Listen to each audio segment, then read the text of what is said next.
Nordic country bravery saves some from awful slavery. It's Rhyme and Reason 552. There's a rhyme and reason for your life. There's a rhyme and reason why you're here. Hey there, Tony here, and I'm going to take you on a little trip to another part of the world, in another time, in a galaxy. No, it's the same galaxy. What am I talking about? I'm going to take you all the way over to Denmark. Yeah, let's go to Denmark. Denmark, by most standards these days, is what we would call a left-leaning country and a left-leaning government, at least if news articles that I've read can be trusted. So it might come as a surprise to you how that little Nordic country stood up for the Jews during World War II. Better than almost any other country, as a matter of fact. Weird how things change in this world, isn't it? Now, why would a Nordic country protect Jews? Well, to start with, for some unknown reason, some say it was for Nazi propaganda purposes, the Nazis just sort of left the Danes alone and didn't arrest Danish Jews. Kind of odd, huh? You have this idea that they were, wherever they could find Jews, they'd arrest them and take them and kill them. And maybe they knew how much they'd missed those pastries. I don't know. But all good things must come to an end, right? And sometime in 1943, Germany began to view Denmark as kind of like a thorn in their side, so to speak. They also started to figure that Denmark could be a jumping-off point for the Allied forces.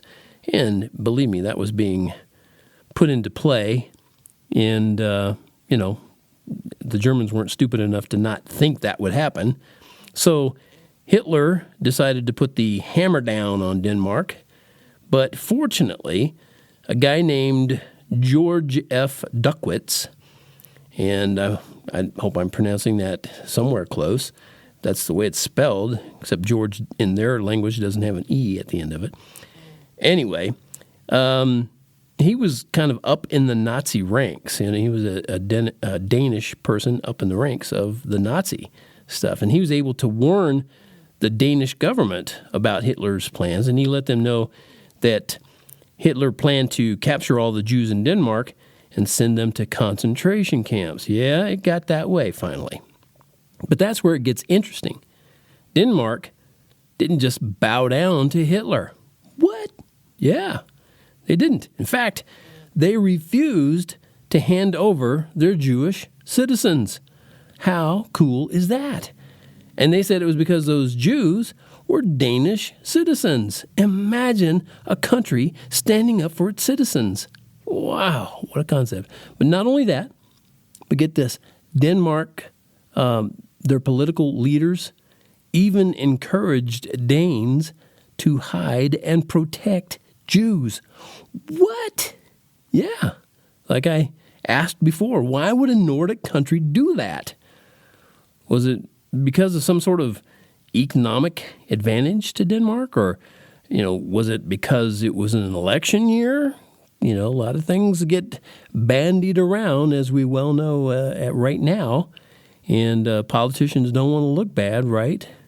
Could it have been that? Nope. Ironically, those Jews had Jesus to thank. Yeah, Jews who don't believe that Jesus is their Messiah, they don't believe the Messiah has come yet, they benefited from Jesus' teachings, at least indirectly, because Lutheran bishops in Denmark issued a statement reminding Danes that Jesus was a Jew. And they said to remember how love your neighbor as yourself applies to Jews too. And they also mentioned how freedom is worth the risk of life.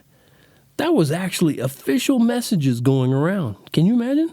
It seems so out of character for what we know for that region of the world now.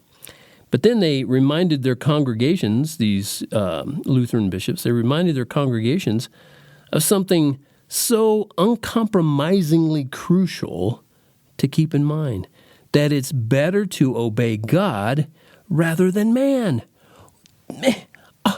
I'm aghast. And that's amazing. That's just really, really cool.